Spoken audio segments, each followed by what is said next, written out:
Bismillaahi Raxmaani Raxiim kusoo dhawaada channelka Boqor Duraal maanta waxaan hayaa arrin aad u muhiim ah arrintaas oo qofka uu sameeyo insha Allah waa arrin sir ah laakiin inii sheegi doono haddaad sameysaan insha Allah waxay ii fududeyn doontaa waxyaalo aad u fara badan oo arrintan waa arrin muhiim ah oo dad badan isticmaala laakiin aan dadka kale u sheegin iyagoo isku ilaaliya naftooda hadday cid kugu xadgudubto hadday imtixaan galaysid arrintan haddaad isticmaasho wax walba oo lagu aqbalaya oo lagu fududeynayaa marka arrintan waxay qof waa arrin sir weeye waan ii sheegi doonaa insha Allah tacaala channelkayga haddaad subscribe saar arrintaas waxa weeye waa arrin muhiim ah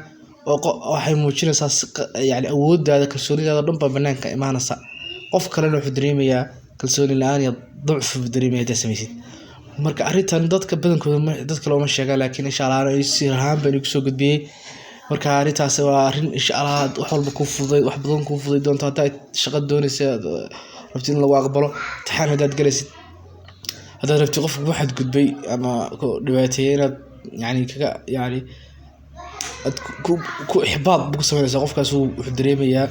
لذا شو كأرنتاس إن شاء الله عام السنة إن حبنا كفاية عام السنة لكن دتك قار بمر كان يسوق قد بي أنا رميسان دون لكن وارم مهمة إن ده حاجة واحد كي لسام مثلث صدق علاض أيضا يلسان ده حاجة لبعض علاض علاض أي أساس كل إحنا سا لبعض علاض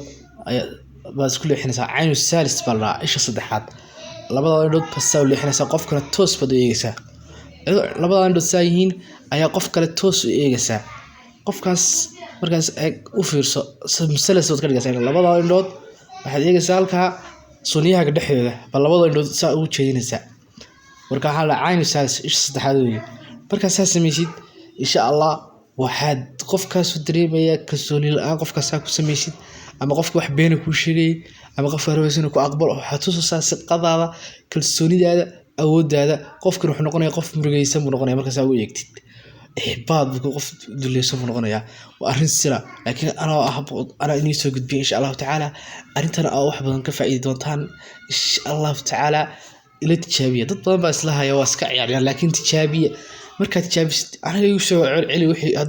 haddaan saa kuu sheegay noqon waayaan aniga igu soo celi aniga ii kaalay waa arrintaas wuxuu noqonayaa qofkaasu qof ixbaasan maaha indhaha la dhaqaaji maayo labada indhood masalas labada indhood saas oo isku beegaysaa miyaaradda isku eeg marka hore iska sii sax qaabka sii eeg sii tijaabi ka bacdi samee waxa insha Allah tacaala waxaad